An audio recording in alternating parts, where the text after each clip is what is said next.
नमस्कार साथियों, आप देख रहे हैं प्रतिभा क्लासेस यूट्यूब चैनल। मैं आपका स्वागत करता हूं और इस क्लास में हम चर्चा करेंगे आज आगमन विधि के बारे में, जो कि सी टेट या भारत का कोई भी टेट हो, यहां से क्वेश्चन आता है। अगर आप नए हैं चैनल पर तो चैनल का सब्सक्राइब करें, आपका पूरा तैयारी मैं करवाऊँगा। बहुत ही इम्पॉर्टेंट क्लास लेकर मैं आता हूं। तो चलिए स्टार्ट करते हैं। इस यानी आगमन विधि क्या होता है, इसके बारे में समझते हैं।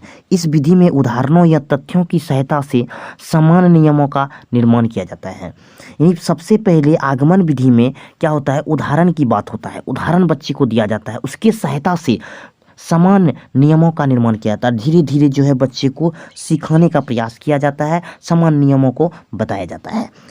आगे देखिए पॉइंट है, जब हम बालक के समक्ष बहुत से तथ्य या उदाहरण प्रस्तुत करते हैं और बालक उनकी सहायता से स्वयं निष्कर्ष निकालने का प्रयास करते हैं। बच्चे को जैसे हम उदाहरण देते हैं तो बच्चे क्या होता है, बच्चे के माइंड में ये हो जाता है कि स्वयं किस प्रकार अपना काम करना है। उदाहरण को समझकर वह करने का प्रयास करता है और स्वयं जो है निष्कर्ष निकालने का वो प्रयास करता है और उस वर्क को करता भी है।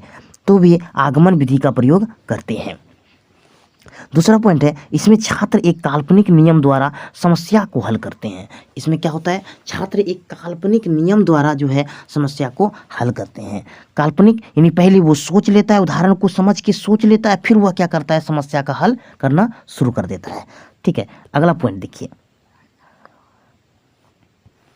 अगला पॉइंट है कि यह विधि छात्रों के अभ्यास एवं स्वयं प्रयास का अवसर प्रदान करती है। यह आगमन विधि जो है वह क्या करता है कि स्वयं प्रयास करने का अवसर प्रदान करता है, कि बच्चे अपने से, अपने प्रयास से, अपने अभ्यास से बच्चे सीखते हैं।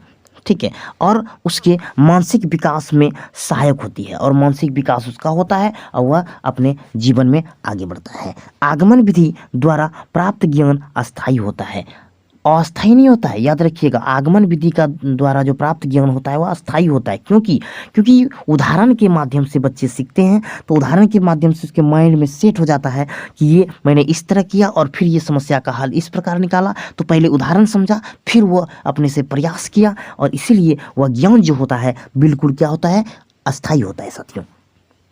नेक्स्ट पॉइंट है, यह एक मनोवैज्ञानिक विधि है। कैसा विधि है, यह मनोवैज्ञानिक विधि है और मनोवैज्ञानिक विधि नहीं है।